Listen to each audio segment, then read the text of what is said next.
மீண்டும் தமிழக அமைச்சராக பதவியேற்றுக் கொண்டார் மனோ தங்கராஜ். ஆளுநர் RN ரவி பதவி பிரமாணமும் ரகசிய காப்பு பிரமாணமும் செய்து வைத்தார்.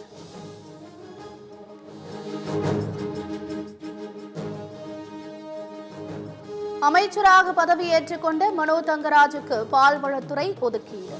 தமிழ்நாடு அமைச்சரவையில் முதல்வர் ஸ்டாலின் உட்பட 34 பேர் உள்ளனர்.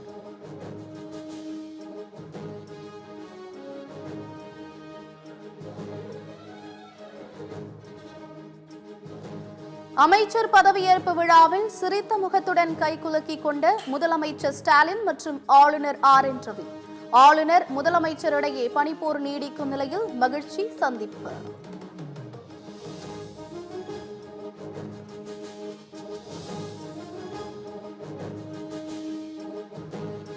நடிகர் அஜித்குமாருக்கு பத்மபூஷன் விருது வழங்கி கௌரவித்தார் குடியரசுத் தலைவர் திரௌபதி முர்மு. அஜித் விருது பெற்ற புகைப்படத்தை வைரலாக்கும் ரசிகர்கள்.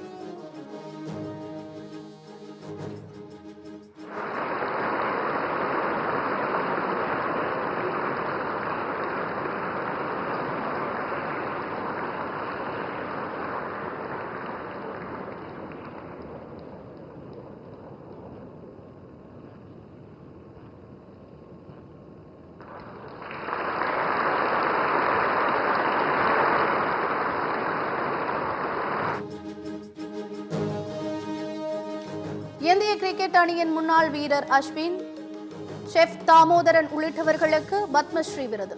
தெலுங்கு நடிகர் பாலகிருஷ்ணா ரெட்டிக்கு பத்மபூஷன் விருது வழங்கி கௌரவிப்பு.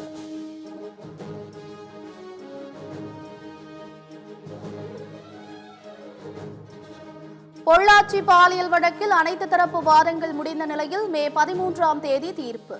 கோவை மகளிர் நீதிமன்றம் அறிவிப்பு.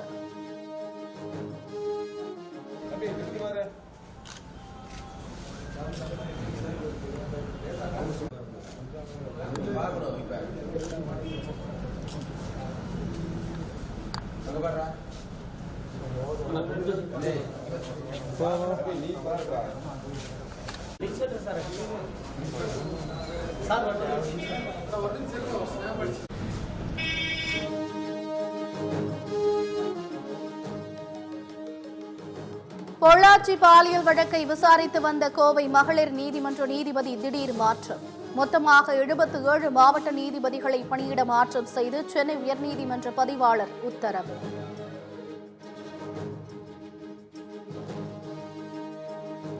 பூந்தமல்லி போரூர் இடையே ஓட்டுநர் இல்லாத மெட்ரோ ரயில் 2ஆம் கட்ட சோதனை ஓட்டம் வெற்றி. 2.5 கிலோமீட்டர் தூரத்திற்கு 25 கிலோமீட்டர் வேகத்தில் இயக்கி சோதனை ஓட்டம்.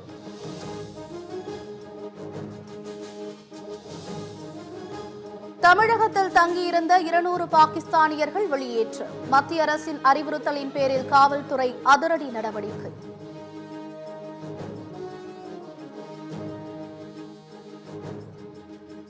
பிரதமர் மோடியுடன் பாதுகாப்புத்துறை அமைச்சர் ராஜ்நாத் சிங் சந்திப்பு. எல்லையில் படைகளை தயார் நிலையில் வைப்பது குறித்து ஆலோசனை என தகவல்.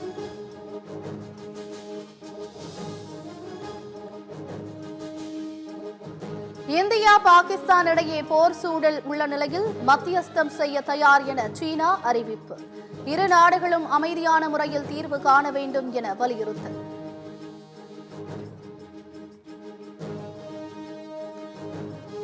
$63,000 கோடி மதிப்பீட்டில் புதிதாக 26 ரஃபேல் மெரைன் போர் விமானங்கள் வாங்க ஒப்பந்தம் கையெழுத்து.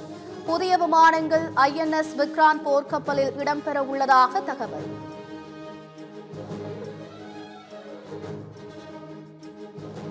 தமிழகத்தில் உளவுத்துறை தோல்வியடைந்துவிட்டது. எதிர்க்கட்சிகளை கண்காணிக்க மட்டுமே உளவுத்துறை பயன்படுத்தப்படுவதாக எடப்பாடி பழனிசாமி பரபரப்பு குற்றச்சாட்டு.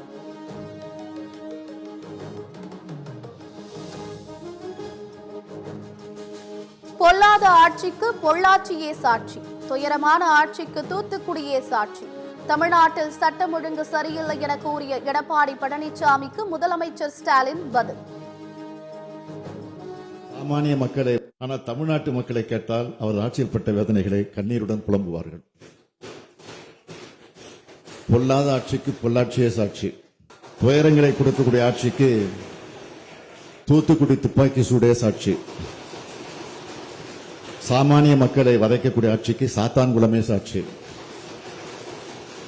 அவமான ஆட்சிக்கு அதிமுக ஆட்சி சாட்சி. தமிழ்நாட்டை புலம்பு வைத்ததுதான் அதிமுக ஆட்சியினுடைய சாதனை.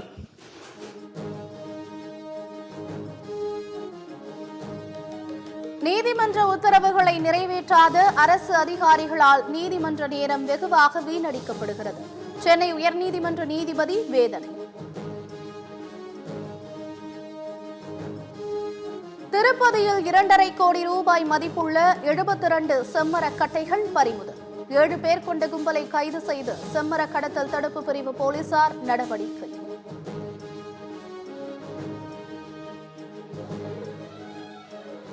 காவல்துறை அதிகாரியை கன்னத்தில் அறைய முயன்ற கர்நாடக முதல்வர் சித்தராமையா. பொது மேடையில் நடந்து கொண்ட விதம் சரியில்லை என்று எதிர்க்கட்சிகள் கண்டனம்.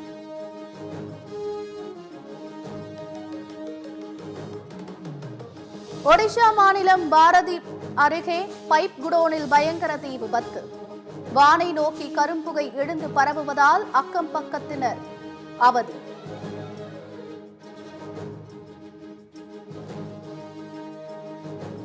நெல்லை ஹைகிரவுண்ட் அரசு மருத்துவமனையில் அதிகரித்து காணப்படும் தெருநாய்கள். மருத்துவமனைக்குள்ளே சண்டையிட்டுக் கொள்வதால் நோயாளிகள் அச்சம்.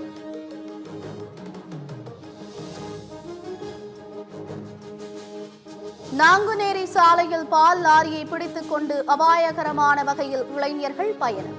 தகுந்த நடவடிக்கை எடுக்க வேண்டும் என சமூக ஆர்வலர்கள் கோரிக்கை.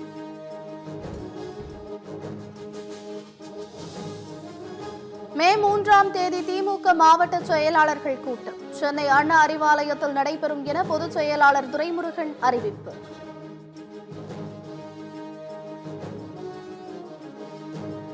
ஸ்பெயின் போர்ச்சுகலில் மிகப்பெரிய அளவில் மின்தடை.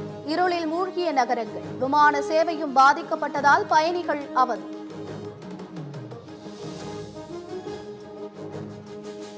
உக்ரைன் மீதான தாக்குதலை மே 8ஆம் தேதி முதல் 10ஆம் தேதி வரை நிறுத்தி வைக்கப்படுவதாக ரஷ்ய அதிபர் புட்டின் அறிவிப்பு. 2ஆம் உலகப் போரின் வெற்றியை கொண்டாடும் வகையில் போர் நிறுத்தம்.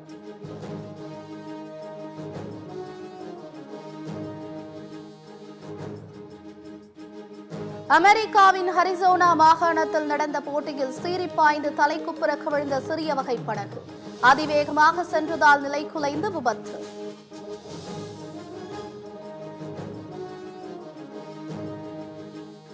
ஐபிஎல் தொடரில் ராஜஸ்தான் அணிக்கு எதிரான போட்டியில் குஜராத் அணி பேட்டிங். அரை சதம் அடித்து ரன் குவிப்பில் ஈடுபட்ட கேப்டன் சுப்மன் கில்.